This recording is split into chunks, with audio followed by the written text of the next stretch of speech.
is time for some financial advice. Did you know the 3 ways to the Federal Reserve's interest rate decisions do affect you? And you're about to find out how. Todd Lane, the president and CEO of CalCoach Credit Union, is here to talk about it.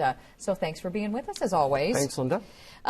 So the Fed is the central banking system of the U.S. What else should we know about the Fed?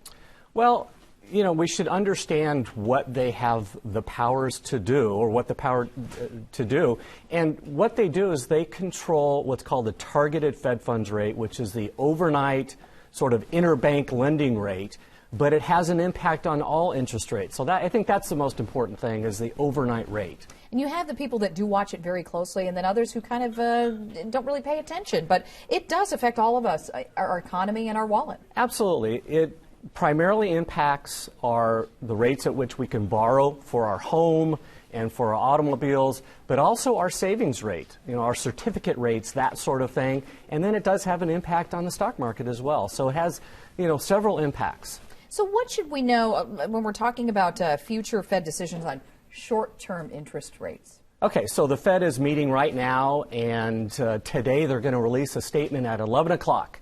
And everybody's going to focus on the wording in that statement, and they're going to look at whether or not the Fed has increased the targeted Fed funds rate or not, and then what they say about the economy and what they say about what the future looks like in terms of the U.S. economy and the global economy.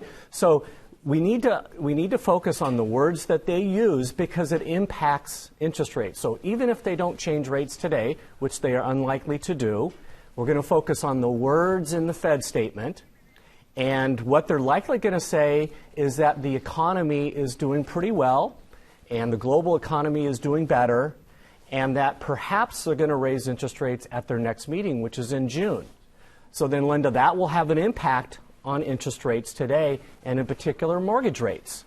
So you could likely see mortgage rates go up as a result of the wording in the Fed statement today. Okay, so all that wording is very important to pay close attention to. And if they do go up, but you said not predicted today, possibly in June, then financing gets more expensive?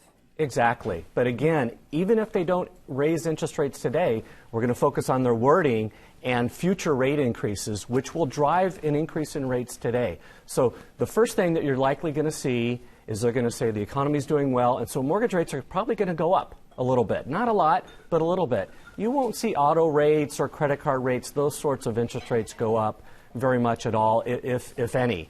And then savings rates. Savings rates are unlikely to change. They're awfully low.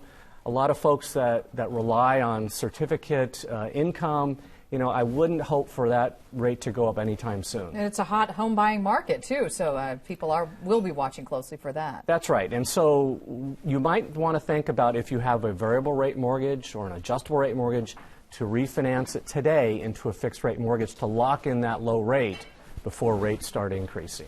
Okay, so CalCoach Credit Union, you have a lot of good information and tools. Where can people find out some more information? Yeah, I think the best thing to do is to go to our website first, calcoachcu.org, and you can find a lot of information on interest rates and what we think about the economy, that sort of thing, and how it impacts you. All right.